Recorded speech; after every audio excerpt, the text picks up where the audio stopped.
Mount Everest की चढ़ाई न तो आसान है और न ही सस्ती। दोस्तों, क्या आपको पता है कि माउंट एवरेस्ट की चढ़ाई करने में करीब 24 लाख से 1.25 करोड़ तक का खर्चा आ जाता है, जिसमें 9 लाख तो केवल परमिट हासिल करने में लग जाते हैं और लगभग RS-77-000 के ऑक्सीजन टैंक्स आ जाते हैं। इसके अलावा गाइड को भी हायर करना पड़ता है, जिसमें काफी खर्चा आता है। इसके बावजूद सालों से यहां लोग क्लाइंबिंग करने के लिए जा रहे हैं। इंसान का शरीर किस ऊंचाई पर सबसे अच्छा काम करता है? जवाब है समुद्र तल पर। यहां उसके फेफड़ों और दिमाग के लिए सही मात्रा में ऑक्सीजन मिलती है, लेकिन जैसे जैसे वह ऊपर जाता है वैसे वैसे हवा में ऑक्सीजन की मात्रा कम होती चली जाती है और शरीर में ऑक्सीजन की कमी को पूरा करने के लिए उसे जल्दी जल्दी सांस लेनी पड़ती है। पर एक ऊंचाई ऐसी भी आती है जिसके बाद आदमी का शरीर ठीक से काम नहीं कर पाता है। 8000 मीटर से ऊपर की ऊंचाई, जहां हवा में इतनी कम ऑक्सीजन होती है कि मिनट दर मिनट शरीर की कोशिकाएं मरने लगती हैं और ज्यादा समय तक इस जोन में रहने से आदमी की मौत हो जाती है। इस ऊंचाई को डेथ जोन कहा जाता है। जेरेमी विंडसर नाम के डॉक्टर ने डेथ जोन में 4 क्लाइंबर के ब्लड सैंपल लिए।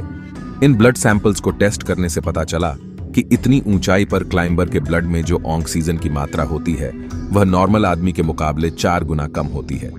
ये ऑक्सीजन लेवल अक्सर उन रोगियों में पाए जाते हैं जिनकी बाद में मौत हो जाती है। चाहे जितनी भी कोशिश कर ली जाए, लेकिन डेथ जोन की ऊंचाई पर जैसी स्थितियां होती हैं उसके मुताबिक आदमी का शरीर नहीं डाल सकता है। पृथ्वी पर समुद्र तल से सबसे ऊंची जगह अगर कोई है तो वह 8849 मीटर की ऊंचाई पर माउंट एवरेस्ट है। इस ऊंचाई पर ऐसा लगता है जैसे आप ट्रेडमिल पर दौड़ रहे हों और सांस लेने के लिए बस आपको एक स्ट्रॉ दे दी गई हो।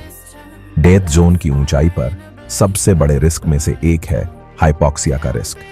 इस कंडीशन में ब्रेन में ऑक्सीजन की सप्लाई कम हो जाती है और जब ब्रेन को पर्याप्त ऑक्सीजन नहीं मिलती है तो उसमें सूजन आने लगती है और क्लाइंबर को सोचने समझने में दिक्कत आने लगती है। कभी कभी तो क्लाइंबर यही भूल जाता है कि वह कहां पर है और क्या कर रहा है और वह सही फैसला लेने की क्षमता खो देता है। ऐसी स्थिति में क्लाइंबर को अजीबोगरीब काम करते भी देखा गया है। कभी कभी तो ऐसा भी देखा गया है कि वह अपने कपड़े उतारने लगता है और भी कभी क्लाइंबर को भ्रम हो जाता है जैसे वह अपने किसी दोस्त से बात कर रहा हो। और जाहिर सी बात है, अगर ऐसी स्थिति में कुछ पागलपन कर बैठता है तो उसकी जान भी जा सकती है।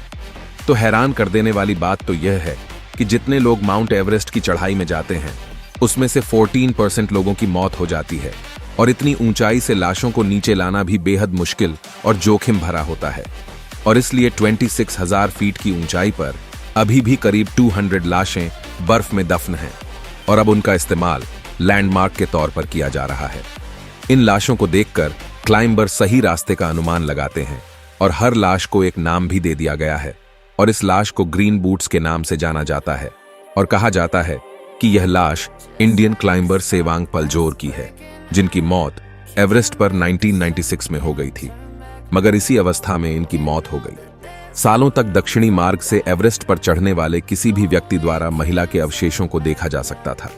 उनका शरीर बैठने की स्थिति में ही जम गया था, आंखें खुली थीं और बाल हवा में उड़ रहे थे। ऐसी कई लाशें क्लाइंबर को एवरेस्ट की चढ़ाई करने के दौरान दिखाई पड़ती हैं, लेकिन इन सब के बावजूद 4000 से भी ज्यादा लोगों ने माउंट एवरेस्ट की चोटी पर जीत हासिल की है।